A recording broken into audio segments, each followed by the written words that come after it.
हमारे देश के कुछ लोग बवासीर के कीड़े से काफी परेशान हैं। खासकर जब जब ये कीड़ा रेंगता है तब तब इंसान खुद को शिया कहने लगता है, खुद को सुन्नी कहने लगता है, खुद को मुआविया बिन अबू सुफियान से जोड़ने लगता है। पर इस कीड़े के साथ बस यही दिक्कत है कि ये कीड़ा मुसलमानों को नहीं लगता। अब जितने भी लोग खुद को शिया और सुन्नी साबित करने पर तुले हुए हैं, या तो वो खुद मुसलमान नहीं है या फिर गोश्त खाने के लिए मुसलमान होने की एक्टिंग कर रहे हैं, क्योंकि आखिरी नबी का कलमा पढ़ने के बाद भी अगर वे खुद को नस्ल और खानदान के नाम पर ऊंचा और दूसरों से खुद को आला समझ रहे हैं तो फिर उनके मुसलमान होने पर सवाल है। और अगर वे खुद को अरब और ईरान का मुसलमान समझ रहे हैं तो फिर इनके भारतीय नागरिक होने पर सवाल है। फिर तो इनको उन्हीं देशों में भेज देना चाहिए जिन देशों को ये अपना बताते हैं। यहाँ भीड़ लगाने से क्या फायदा। सलाम, नमस्ते, सत श्री अकाल। मैं हूं आपके साथ हर्षिता मिश्रा और आप देख रहे हैं टाइम्स मेल। अरब से लेकर ईरान तक कोई भी खुद को उस नजरिए से नहीं देखता जिस तरह से भारत के मुसलमान एक दूसरे को देखते हैं। भारत के मुसलमानों का एक तबका खुद को सादात साबित करने में लगा हुआ है, सैयद बताने पर तुला है और ये भी बता रहा है कि हम तो सैयद बिरादरी से हैं, बहुत बड़ी ऊंची जाति है। पर साहब, सैयद कोई बिरादरी नहीं है, सादात कोई जाति नहीं है, बल्कि ये तो एक खानदान का नाम है जिसका ताल्लुक मौला अली और अम्मा फातिमा से है। लेकिन जब से ईरान जंग शुरू हुआ है तब से ही सुन्नियों ने खुद को मक्के का कुरैश समझ लिया है, मदीने का अंसार समझ लिया है, खुद को बनु अमैया साबित करने पर तुल गए हैं, खुद को बनु हाशिम और बनु अब्बास साबित करने पर तुल गए हैं। लेकिन इनके आपस की लड़ाई को देखकर बनु कुरैजा काफी खुश हैं, बनु कनुका काफी खुश हैं, बनु नजीर काफी खुश हैं, क्योंकि जो काम वो मदीना में मुसलमानों के साथ न कर सके, जो काम जंगे बदर में न कर सके, वही काम आज मुसलमान एक दूसरे के खिलाफ कर रहे हैं। हर साल मुहर्रम के महीने में खुद को कट्टर शिया और कट्टर सुन्नी बताने की होड़ लग जाती है। पर इनका ईरान और अरब के मुसलमानों से क्या रिश्ता है। ईरान और सऊदी अरब के दरमियान इख्तिलाफ बिल्कुल वाज़ेह है, इसका भारत के मुसलमानों से क्या ताल्लुक। खुद को शिया और सुन्नी कहने वाले भारत के मुस्लिमों को अपनी टांग काटने की क्या जरूरत पड़ गई। अरब और ईरान से भारत के लोगों का कोई खूनी रिश्ता नहीं है, कोई खानदानी रिश्ता नहीं है। यानी भारत के लोगों का न यजीद से कोई रिश्ता है, न मुआविया बिन अबू सुफियान से कोई रिश्ता है, न यजीद की दादी हिंदा से कोई ताल्लुक है। उसी तरह से भारत के मुसलमानों से ना तो अब्दुल्ला बिन जियाद से कोई ताल्लुक है, न सलाउद्दीन अयूबी से कोई ताल्लुक है, ना अर्तुगरुल गाजी से कोई ताल्लुक है, और ना ही मोहम्मद बिन कासिम से कोई नाता है। अरब के मुसलमानों से भारत के मुसलमानों और दुनिया के तमाम मुसलमानों का बस एक ही ताल्लुक है, और वो है कलमे का रिश्ता। इसके अलावा खून का कोई भी रिश्ता भारत के मुसलमानों का अरब से बिल्कुल नहीं है, बल्कि भारत के हिंदुओं और मुसलमानों से खून का रिश्ता जरूर है, बस दोनों अलग अलग धर्म को मानते हैं। भारत के मुसलमान बाहर से नहीं आए, भारत के हिंदू ही थे जो इस्लाम कबूल कर मुसलमान बन गए। सूफी संतों के हाथ पर बैअत करके कलमा पढ़ने वाले भारत के ही हिंदू थे। यहाँ के दबे कुचले गरीब बेसहारा और लाचार लोगों ने बरसों की गुलामी और सामंतवाद से आज़ादी पाने के लिए इस्लाम अपना लिया। इस्लाम में उनको बराबरी का दर्जा मिल गया, उनको छुआछूत से आज़ादी मिल गई, कमर में झाड़ू और गले में मटका लटकाने से आज़ादी मिल गई। उनको धन दौलत नहीं मिला। अगर उनको किसी बादशाह ने, किसी पीर फकीर ने, किसी औलिया ने अगर सोने चांदी हीरे जेवरात और मोटा माल थमाया होता, पैसे के बदले उनसे इस्लाम कबूल करवाया होता, या पैसे के लालच में यही कि हिंदुओं ने इस्लाम कबूल किया होता, तो आज का हर मुसलमान अमीर होता, दौलतमंद होता, धन्ना सेठ होता। भारत में बड़े बड़े नेताओं के मुंह से अपने एक डायलॉग जरूर सुना होगा कि सिख चंद फीसद है, जैन चंद फीसद है, फिर भी वो अमीर है, लेकिन भारत का मुसलमान 14% है, 25 करोड़ है, 40 करोड़ है, लेकिन बहुत गरीब है। तो साहब, इसका उनके मुसलमान होने से कोई ताल्लुक नहीं है। जिस तरह से आजादी के 70-78 साल बाद भी भारत में दलितों के हालात नहीं बदले, आदिवासियों के हालात नहीं बदले, पिछड़ों के हालात नहीं बदले, ठीक उसी तरह से मुसलमानों के हालात नहीं बदले, क्योंकि मुसलमान पहले दलित पिछड़ा आदिवासी ही था। अगर हिंदुओं में दलित पिछड़ा आदिवासी के हालात नहीं बदले तो मुसलमानों के हालात कैसे बदल जाएंगे।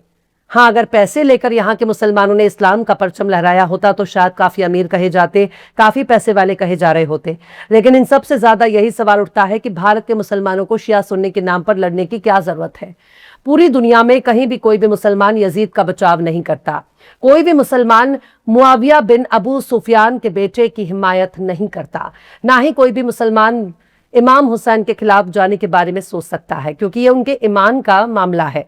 भारत का मुसलमान अपने पैगंबर से बहुत मोहब्बत करता है और कभी भी अहले बैत के खिलाफ जाने के बारे में सोच भी नहीं सकता, चाहे वो खुद को कितना ही बड़ा सुन्नी क्यों ना कहता है। लेकिन इमाम हुसैन और मौला अली का ताल्लुक शिया और सुन्नी से नहीं बल्कि इस्लाम है। जो चंद फीसद लोग यजीद की दिफा कर रहे हैं, उनके खिलाफ खुद उनके ही मसलक और अकायद आवाज उठा रहे हैं। यानी जिसने भी यजीद का परचम उठाने की कोशिश की, उसके खिलाफ उसी के फिरके के लोगों ने आवाज उठाया। ऐसे लोगों की गिनती ना 3 में है ना 13 में। लेकिन दिक्कत यही है कि भारत के ज्यादातर मुसलमानों की आबादी किसी जमाने में मूर्ति पूजने वाली थी। ये उस दौर में जातिवाद से काफी सताए हुए थे। ब्राह्मण, ठाकुर और ऊंची जाति के हिंदुओं के जुल्म से तंग आकर उन्होंने इस्लाम अपना लिया है। अब जब जातिवाद के अंधेरे में उनको कैद कर रखा था, तब उनको इस्लाम की रोशनी नजर आई थी। फिर उन्होंने इस्लाम का दामन थाम लिया, सो आज तक थामे ही रखा, छोड़ा नहीं। चाहे उन पर कितने ही जुल्म सतम हो जाएं, चाहे कितना ही एजेंडा चला दिया जाए, पर भारत के मुसलमान अपने ईमान पर कायम हैं। लेकिन ये जो भी खींचतान मची है, देवबंदी, अहले हदीस, बरेलवी, सलाफी, अहले हदीस जैसे फिरके भारत में पनपने लगे हैं। इसके पीछे की सबसे बड़ी वजह यही है कि उनके नस्ल में ही जातिवाद कूट कूट कर भरी है। इसलिए इस्लाम अपनाने के 1400 साल के बाद भी भारत के मुसलमान अपने बीच से जातिवाद को खत्म नहीं कर पाए। और इसके खत्म ना हो पाने के लिए भी पासमानदा या पिछड़ा या दबा कुचला मुसलमान जिम्मेदार नहीं, बल्कि यहाँ वो लोग जिम्मेदार हैं जो हिंदू रहने के दौरान भी खुद को ठाकुर कहते थे, ब्राह्मण कहते थे, भूमिहार कहते थे, पर आज खुद को शेख, मुगल, पठान कह रहे हैं। खुद को बहुत बड़ी ऊंची जात, बहुत बड़ी बिरादरी साबित करने की कोशिश कर रहे हैं, जबकि ये किसी जमाने में हिंदू हुआ करते थे, मुसलमानों के खिलाफ तलवार उठाने वालों में शुमार हुआ करते थे। लेकिन जब इस्लाम की रोशनी उनके दिल तक पहुंच गई तो उन्होंने भी कलमा पढ़ लिया और मुसलमान बन गए। लेकिन पिछली जिंदगी की गंदगी ये अपने सर पर ढोते रहे और आज मुसलमान बनने के बाद भी जातिवाद की गंदगी सर पर ढो रहे हैं। यानी जो बात इस्लाम में नहीं है उसे उन लोगों ने अपना समाजी निसाब बना लिया।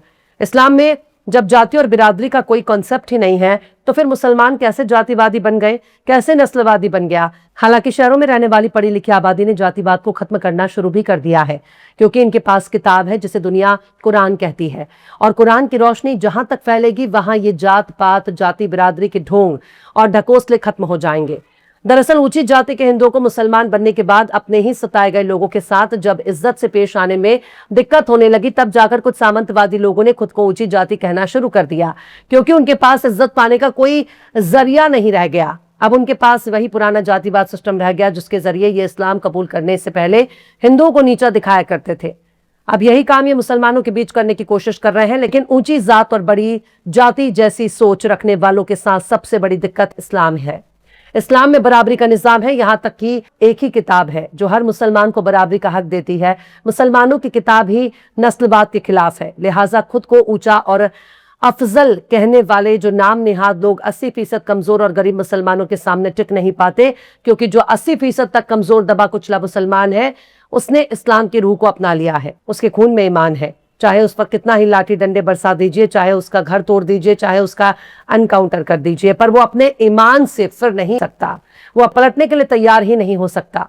लिहाजा भारत के मुसलमानों की जो सबसे बड़ी कमजोर और पिछड़ी आबादी है, उन्होंने अगर 1 रुपया भी कमाया है या कोई भी छोटी मोटी प्रॉपर्टी हासिल की है या कोई भी जायदाद बनाई है, वो अपने दम पर बनाई है, अपने खून पसीने से बनाई है। जो कुछ भी कमाया है खुद से कमाया है और खुद के ही दम पर बनाया है।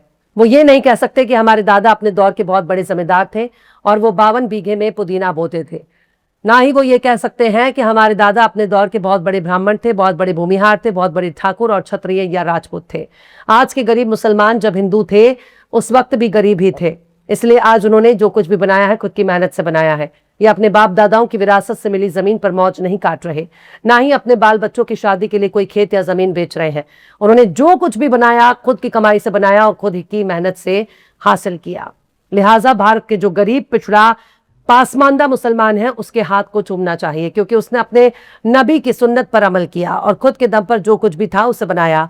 उस लिहाज से पिछड़े मुसलमान या पासमानदा मुसलमान या गरीब मुसलमान खुद को जिस भी बिरादरी से जोड़कर देखते हो, वही बिरादरी भारत के मुसलमानों में सबसे ऊंची और मेहनतकश बिरादरी मानी जाएगी।